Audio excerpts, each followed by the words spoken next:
السلام علیکم ورحمۃ اللہ وبرکاتہ۔ عزیز طلباء و طالبات، آپ سب کا خوش آمدید ہے ہمارے یوٹیوب چینل جے کے بوس فاؤنڈیشن کلاسز میں۔ پیارے بچوں، آج ہم جماعت چھٹی کا اردو میں سبق نمبر جو 6 ہے، ہاتھی کا وزن، اس کے درسی سوالات اور جوابات کرنے جا رہے ہیں۔ تو پیارے بچوں، اگر آپ ہماری چینل پر نئے ہیں تو چینل کو سبسکرائب کریں اور بیل آئیکن کو پریس کریں، اور ساتھ میں آپ پلے لسٹ میں جا کر کلاس 6، 7، 8، 9 اور 10 کے ویڈیوز ہیں جو بآسانی دیکھ سکتے ہیں۔ تو پیارے بچوں، بغیر وقت ضائع کیے ہم آج کا اپنا ویڈیو جو ہے وہ شروع کرتے ہیں۔ بادشاہ نے کیا منت مانی تھی؟ سوال نمبر 1 جو ہے ہاتھی کے وزن کا، بادشاہ نے کیا منت مانی تھی؟ بادشاہ جب بیمار ہوا تو اسے جینے کی آس باقی نہ رہی۔ اس نے یہ منت مانی تھی کہ اگر خدا نے اسے صحت عطا فرمائی تو وہ اس کے نام پر ہاتھی کے وزن کے برابر روپے تول کر بھوکے ننگے فقیروں میں بانٹ دے گا۔ ٹھیک ہے بچوں، تو یہاں پہ ہوتا ہے ہمارا سوال نمبر 1 مکمل۔ سوال نمبر 2، صحتیاب ہونے پر بادشاہ کیوں پریشان ہوا؟ تو پیارے بچوں، صحتیاب ہونے پر بادشاہ اس لیے حیران اور پریشان ہوا کہ ہاتھی کو اب کس طرح تولا جائے، کیونکہ کوئی تدبیر نہیں بن رہی تھی جس سے ہاتھی کو تولا جا سکتا تھا۔ سوال نمبر 3، بادشاہ نے نظر کے روپے کن لوگوں میں بانٹ دیے؟ تو پیارے بچوں، اس کا جواب ہوگا بادشاہ نے نظر کے روپے یتیموں، بیواؤں، محتاجوں اور مسکینوں میں بانٹ دیے۔ آئی بات سمجھ بچوں یہاں تک؟ ٹھیک ہے۔ سوال نمبر 6، بادشاہ کی پریشانی کو کس نے دور کیا؟ جواب ہوگا بچوں، سوال نمبر 4 ہے یہ، بادشاہ کی پریشانی کو کس نے دور کیا؟ بادشاہ کی پریشانی کو ایک ملاح نے دور کیا، ایک کشتی چلانے والے نے دور کیا۔ ہاتھی کو کس طرح تولا گیا؟ ہاتھی کو ایک ناؤ پر سوار کیا گیا۔ ہاتھی کے بوجھ سے ناؤ کا کچھ حصہ جو تھا وہ پانی میں ڈوب گیا۔ جہاں تک ناؤ پانی میں ڈوبی تھی وہاں ملاح نے ایک نشان لگا دیا اور عرض کی کہ حضور، ہاتھی کا وزن اتنا ہے۔ اب ہاتھی کے وزن کے برابر روپے تولنے کے لیے ناؤ کو اس نشان تک پانی میں ڈبو دیا گیا۔ جب اس کے بعد ناؤ میں روپے بھرنے کے لیے کہا گیا تو بادشاہ کے حکم سے لوگوں نے ناؤ میں روپے بھرے۔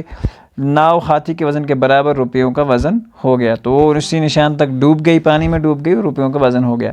تو پیارے بچوں، آپ سمپلی اس کو اس طرح بھی کوسچن، اگر اس کا آنسر آپ ایسے بھی لکھنا چاہیں تو ویسے بھی لکھ سکتے ہیں کہ ناؤ کو، ہاتھی کو پانی میں ڈال کر ناؤ کی مدد سے تولا گیا۔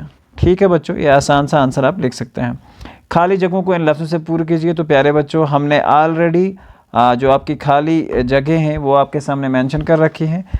جو پہلی جگہ خالی جگہ ہے اس میں لگے گا سے عقل مند۔ ٹھیک ہے بچوں، اور اس طرح سے جو دوسری ڈیش جگہ ہے تو اس میں لگے گا اسی طرح۔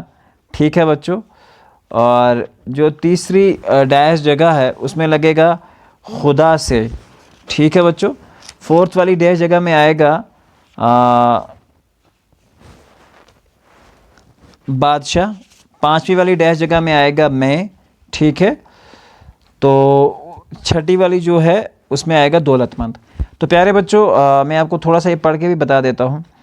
دریا میں بہت ڈیش ڈیش موجود تھے، بہت سے دربار میں بہت سے عقل مند لوگ موجود تھے۔ ٹھیک ہے، کچھ مہینے اسی طرح گزر گئے۔ خدا نے منت کا جو عہد تھا خدا سے کر چکا ہوں۔ چوتھا جو ہے، یہ سن کر بادشاہ بہت خوش ہوا۔ پانچویں میں، جہاں تک ناؤ پانی میں ڈوبی، پانی میں ڈوبی، میں ڈیش جگہ میں آئے گا جہاں تک ناؤ پانی میں ڈوبی، اسے اتنا انعام دیا گیا کہ وہ دولت مند بن گیا۔ ٹھیک ہے بچوں، اس کے بعد آتا ہے سوال نمبر 4۔ تو سوال نمبر 4 جو ہے وہ ہم نے آلریڈی کر لیا ہے، تو اس کو ہم آپ کو دکھا دیتے ہیں۔ جملوں میں استعمال کیجیے، مندرجہ ذیل جو الفاظ ہیں ان کو جملوں میں استعمال کیجیے۔ تو پیارے بچوں، ہمارے پاس یہ الفاظ ہیں: مالا مال کرنا، بادشاہ نے ملاح کو روپیوں سے مالا مال کر دیا۔ کوئی صورت بن نہ پڑنا، جب بادشاہ کو کوئی صورت بن نہ پڑی تو اس نے ہاتھی تولنے کے لیے انعام کا اعلان کروا دیا۔ جشن کرنا، اسلم اور عامر کامیابی پر جشن منانے لگے۔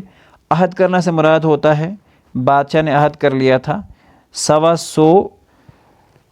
سے پورا کر دیا۔ ٹھیک ہے، 100 اسے پورا کر دیا، سوا نہیں ہے۔ شش و پنج میں ہونا، بادشاہ ہاتھی کے تولنے کی فکر میں شش و پنج میں پڑ گیا۔ داد دینے سے مراد ہوتا بادشاہ نے ملاح کی عقل مندی پر داد دی۔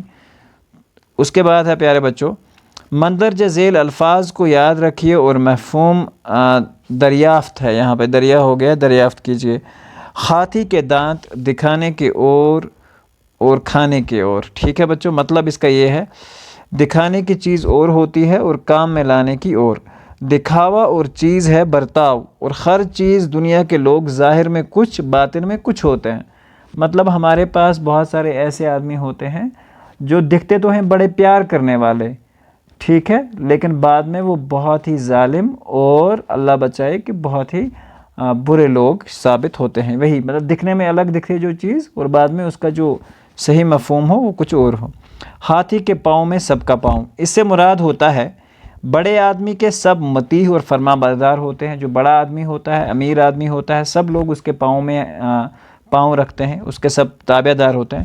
امیروں سے غریبوں کو کوئی بھی فائدہ پہنچتا ہے۔ سخی اور کمائی میں سب کا حصہ ہوتا ہے۔ آئی بات، سخی کی کمائی میں سخی ہوتا ہے جس کا دل بڑا ہو، دریا دل آدمی، اس میں سب کا حصہ ہوتا ہے۔ تیسرا محاورہ ہے ہاتھی ہزار لٹے پھر بھی سوا لاکھ ٹکے کا۔